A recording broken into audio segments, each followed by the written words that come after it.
ओम नमो भगवते वासुदेवाय नमः। माताएं एवं बहनों, दोस्तों और साथियों, आपको भक्ति गाथा 1.7 में हार्दिक स्वागत है। तो दोस्तों, आज हम सुनेंगे सावन पूर्णिमा व्रत कथा। पूर्णिमा तिथि का हिंदू धर्म में बहुत ही विशेष महत्व है। इसे धन्यदायक और संतानदायक व्रत माना जाता है। जो लोग पूरे विधि विधान से पूर्णिमा का व्रत करते हैं और कथा को सुनते हैं, उनकी भगवान सभी मनोकामनाएं पूरी करते हैं। पूर्णिमा के दिन चंद्रमा का अर्घ्य देते हैं। उन पर भगवान विष्णु और माता लक्ष्मी का विशेष कृपा बनी रहती है। द्वापर युग में एक समय की बात है कि यशोदा जी ने कृष्ण से कहा कि हे कृष्ण, तुम सारे संसार के उत्पन्न करता, पोषण तथा उसके संहार करता हो। आज कोई ऐसा व्रत मुझसे कहो जिसके करने से मृत्यु लोक में स्त्रियों को विधवा होने का भय न रहे तथा यह व्रत सभी मनुष्यों की मनोकामनाएं पूर्ण करने वाला हो। श्री कृष्ण कहने लगे, हे माता, तुमने अति सुंदर प्रश्न किया है। मैं तुमसे ऐसे ही व्रत को सब विस्तार से कहता हूँ। सौभाग्य की प्राप्ति के लिए स्त्रियों को 32 पूर्णिमाओं का व्रत करना चाहिए। इस व्रत को करने से स्त्रियों को सौभाग्य संपत्ति मिलती है। यह व्रत अचल सौभाग्य को देने वाला और भगवान शंकर के प्रति मनुष्य मात्र की भक्ति को बढ़ाने वाला है। यशोदा जी कहने लगी, हे कृष्ण, सर्वप्रथम इस व्रत को मृत्यु लोक में किसने किया था? इसके विषय में विस्तार पूर्वक मुझसे कहो।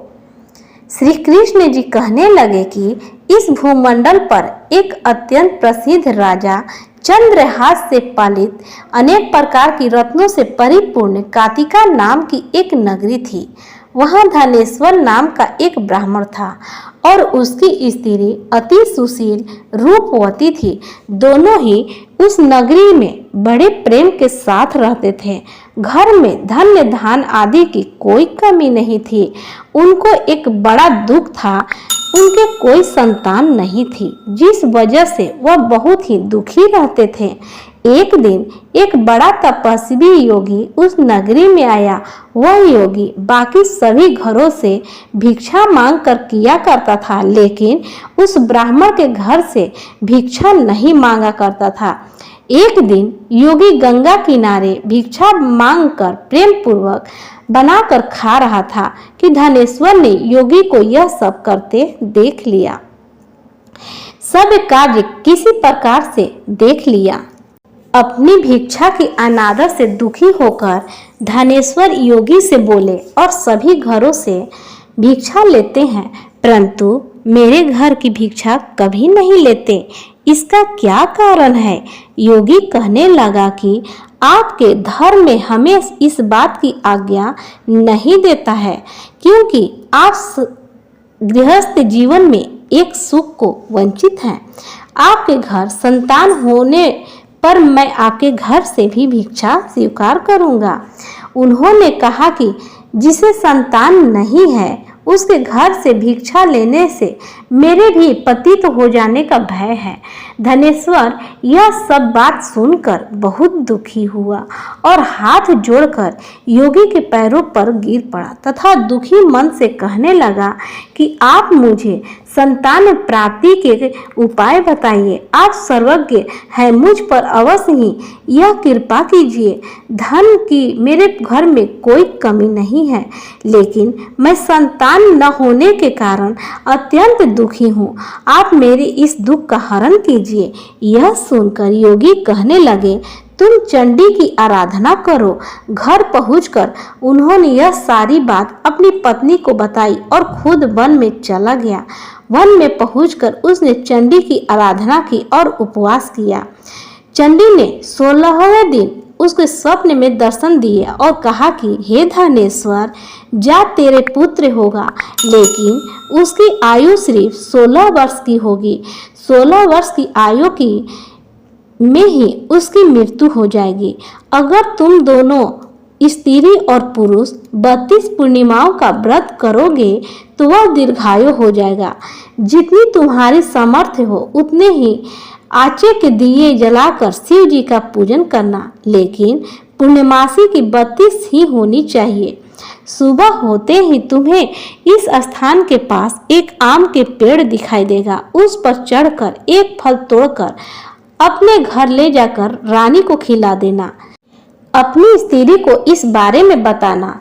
सुबह स्नान करने के बाद वह स्वच्छ होकर शंकर जी का ध्यान करके उस फल को खा ले, तब शंकर भगवान की कृपा से उसको गर्भ हो जाएगा। जब ब्राह्मण सुबह उठा तो उसे उस स्थान पर एक आम का पेड़ दिखाई दिया और वह उससे फल तोड़ने के लिए चढ़ने लगा, लेकिन वह पेड़ पर चढ़ नहीं पा रहा था। यह देखकर उसे बड़ी चिंता हुई। उसने भगवान गणेश की उपासना की और कहा, हे दयानिधे, अपने भक्तों विघ्नों का नाश करके उनके मंगल कार्य को करने वाले, दुष्ट का नाश करने वाले, रिद्धि सिद्धि देने वाले, आप मुझे इतना बल दे कि मैं अपनी मनोकामना पूरा कर सकूं। इसके बाद वह पेड़ से फल तोड़कर अपनी पत्नी के पास पहुंचा। उसकी पत्नी ने अपने पति के कहे अनुसार इस फल को खा लिया और वह गर्भवती हो गई। देवी की कृपा से उसे बहुत सुंदर पुत्र पैदा हुआ। उसका नाम उन्होंने देवी दास रखा। माता पिता के हर्ष और उल्लास के साथ वह बालक बढ़ने लगा। भगवान की कृपा से बहुत ही सुंदर, सुशील और पढ़ाई लिखाई में भी बहुत ही निपुण था। चंडी के कहे अनुसार उसकी माता से 32 पूर्णिमासी का व्रत शुरू करना चाहा। जैसे ही 16वां वर्ष लगा, दोनों पति पत्नी बहुत दुखी हुए, कहीं उनके पुत्र की मृत्यु न हो जाए। उन्होंने सोचा कि अगर उनके सामने यह सब हुआ तो यह कैसे देख पाएंगे। तभी उन्होंने देवी दास के मामा को बुलाया और 1 वर्ष के लिए देवी दास को काशी पढ़ने के लिए भेज दिया। 1 वर्ष के बाद उसे वापस लेकर आ जाना। देवी दास अपने मामा के साथ एक घोड़े पर सवार होकर चल दिया। उसके मामा को भी यह बात पता नहीं था। दोनों पति पत्नी से 32 पूर्णिमासी का व्रत पूरा किया। दूसरी तरफ मामा और भांजा दोनों रात गुजारने के लिए रास्ते में एक गांव में रुके। उस दिन उस गांव में ब्राह्मण की कन्या का विवाह होने वाला था। जिस धर्मशाला में वर और बारात के बाकी लोग रुके हुए थे, उसी धर्मशाला में देवी दास और उसका मामा भी ठहर गए। उधर कन्या को तेल आदि चढ़ने के बाद जब लगन का समय आया तो वर की तबीयत खराब हो गई। वर के पिता ने अपने परिवार वालों से विचार विमर्श करके कहा कि यह देवी दास मेरे पुत्र जैसा ही है, मैं इसके साथ लगन करा दूं और बाद में बाकी सारे काम मेरे बेटे के साथ पूरे हो जाएंगे। ऐसा कहने के बाद वर के पिता देवी दास को मांगने के लिए उसके मामा के पास गए और उन्हें सारी बात बताई। मामा ने कहा कि कन्यादान में जो कुछ भी मिलेगा वो हमें दे दिया जाए। वर के पिता ने बात स्वीकार कर ली। इसके बाद देवी दास का विवाह कन्या के साथ संपन्न हो गया। इसके बाद वह अपनी पत्नी के साथ भोजन न कर सका और मन में विचार करने लगा कि न जाने यह किसकी पत्नी होगी। यह सोचकर उसकी आंखों में आंसू आ गए। तब वधू ने पूछा कि क्या बात है, आप उदास क्यों हैं? तब उसने सारी बातें पत्नी को बता दी। तब कन्या कहने लगी, यह ब्रह्मा विवाद से विपरीत है। आप ही मेरे पति हैं, मैं आपकी पत्नी रहूंगी, किसी अन्य की कभी नहीं। तब देवी दास ने कहा, ऐसा मत करिए क्योंकि मेरी आयु बहुत कम है, मेरे बाद आपका क्या होगा। लेकिन उसकी पत्नी नहीं मानी और बोली, स्वामी आप भोजन कीजिए। दोनों रात में सोने के लिए चले गए। सुबह देवी दास ने अपनी पत्नी को 4 नगों से जड़ी एक अंगूठी दी और रुमाल दिया और बोला, हे प्रिया, इसे लो और संकेत समझकर स्थिर चित हो जाओ। मेरे मरण और जीवन जानने के लिए एक पुष्प वाटिका बना लो, उसमें सुगंधित वाली एक नवमल्लिका लगा लो उसको प्रतिदिन जल में सींचा करो और आनंद से के साथ खेलो कूदो। जिस समय और जिस दिन मेरा परिणाम होगा उस दिन यह फूल सूख जाएंगे। जब फिर से ये हरे हो जाएं तो जान लेना कि मैं जीवित हूँ।